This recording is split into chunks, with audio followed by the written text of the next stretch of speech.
2006 से पहले इंडिया में फ्लाइट लेना सिर्फ अमीरों का काम था। एक मुंबई से दिल्ली फ्लाइट का टिकट था 8 से 10,000 रुपये। आम आदमी ट्रेन से जाता था।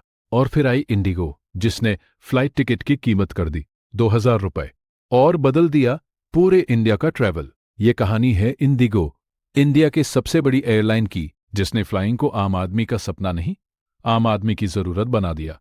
स्वागत है बिच तड़का में, जहां हम करते हैं इंडिया की बिगेस्ट बिजनेस स्टोरीज सीधा, सिंपल और बिना किसी बकवास को। सब्सक्राइब करो और नोटिफिकेशन ऑन करो। चलो शुरू करते हैं। 2006 में दो लोगों ने मिलकर शुरू की इंडिगो, राहुल भाटिया और राकेश गंगवाल। राकेश गंगवाल पहले अमेरिका में यूएस एयरवेज के को-फाउंडर थे। एयरलाइंस का एक्सपीरियंस था, उन्होंने इंडिया में एक अपॉर्चुनिटी देखी। इंडिया में एयरलाइंस थीं Air India, Jet Airways, Kingfisher, लेकिन सब कॉम्प्लिकेटेड थी। राकेश ने सोचा साउथवेस्ट एयरलाइंस का मॉडल इंडिया में लाओ। साउथवेस्ट एयरलाइंस का मॉडल इंडिया में लाओ। सिंपल मॉडल, बाय एक ही टाइप का plane, no frills, no food, no entertainment, बस सस्ती फ्लाइट, ऑन टाइम। इंडिगो ने यही किया। इंडिया में सिर्फ एक टाइप का plane, Airbus A320, no business class, no fancy food, बस point to point flights, on time departure, सस्ता टिकट। और इंडिया ने इसे हाथों हाथ लिया।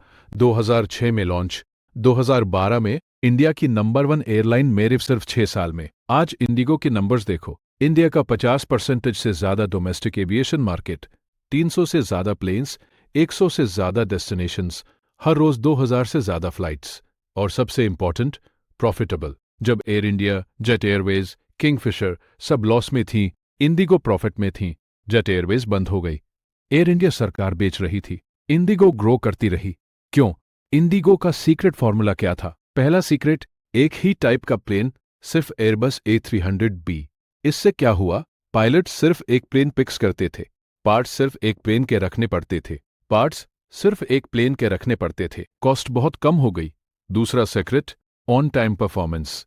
इंडिगो का ऑब्सेशन था ऑन टाइम फ्लाइट्स। अगर फ्लाइट लेट होती, पैसेंजर्स फ्रस्ट्रेटेड पैसेंजर्स दोबारा नहीं आते। ऑन टाइम रहो, कस्टमर्स खुश रहते हैं। तीसरा secret, turn around time. IndiGo plane को एयरपोर्ट पर मिनिमम टाइम रोकती थी। लैंड किया, पैसेंजर्स उतरे, नए पैसेंजर्स चढ़े, उड़ गए। जितनी देर प्लाने ग्राउंड पर, उतना नुकसान। इंडिगो ने ये टाइम मिनिमाइज किया। चौथा सीक्रेट, यंग फ्लीट। इंडिगो हमेशा नए प्लेन्स लेती थी, पुराने प्लेन्स बेच देती थी। नए प्लेन्स में कम मेंटेनेंस, कम ब्रेकडाउन, कॉस्ट कम। इन सब चीजों ने मिलकर इंडिगो को बनाया इंडिया की मोस्ट एफिशिएंट एयरलाइन। लेकिन चैलेंजेस भी हैं। कोविड में एयरलाइंस को बहुत नुकसान हुआ, इंडिगो भी अफेक्टेड हुई। कंपटीशन बढ़ रहा है। एयर इंडिया टाटा के पास है अब। टाटा ने बहुत इन्वेस्टमेंट किया है। आने वाले सालों में इंडिगो को कड़ी टक्कर मिलेगी, लेकिन इंडिगो का ब्रांड बहुत स्ट्रांग है। प्राइस कॉन्शियस इंडियन ट्रैवलर के लिए इंडिगो से हम क्या सीखे? पहला लेसन, सिंप्लिसिटी में पावर है। इंडिगो ने एक ही काम किया, सस्ती ऑन टाइम फ्लाइट्स, कोई एक्स्ट्रा फीचर नए, कोई कॉम्प्लिकेशन नहीं। बाय सिंप्लिसिटी ने उन्हें नंबर 1 बनाए। दूसरा लेसन, कॉस्ट कंट्रोल ही सर्वाइवल है। एयरलाइंस बहुत कॉम्पिटिटिव बिजनेस है। जो कॉस्ट कंट्रोल करता है वो सर्वाइव करता है। अपने बिजनेस में हर एक्सपेंस को क्वेश्चन करो। तीसरा लेसन, प्रूवन मॉडल कॉपी करना भी जीनियस है। इंडिगो ने साउथवेस्ट एयरलाइंस का मॉडल कॉपी किया, इंडिया के लिए अडॉप्ट किया। ओरिजिनल होना जरूरी नहीं, एग्जीक्यूशन जरूरी है। चौथा लेसन, एक चीज में मास्टर बनो। पर इंडिगो ने सिर्फ एक चीज की, अफोर्डेबल डोमेस्टिक फ्लाइट्स। उसमें वर्ल्ड क्लास बन, जैक ऑफ ऑल ट्रेड्स मत बनो, मास्टर ऑफ वन बनो। ये थी इंडिगो की कहानी, जिसने इंडिया में फ्लाइंग को आम आदमी की पहुंच में ला दिया। अगर ये वीडियो यूजफुल लगा तो लाइक करो, शेयर करो अपने दोस्तों के साथ और सब्सक्राइब करो बिच तड़का को, क्योंकि अगले वीडियो में हम बात करेंगे टाटा ग्रुप की उस कहानी की जो 150 साल पुरानी है और आज भी इंडिया की सबसे ट्रस्टेड कंपनी है। तब तक कीप लर्निंग, कीप हसलिंग। मिलते हैं अगली बार।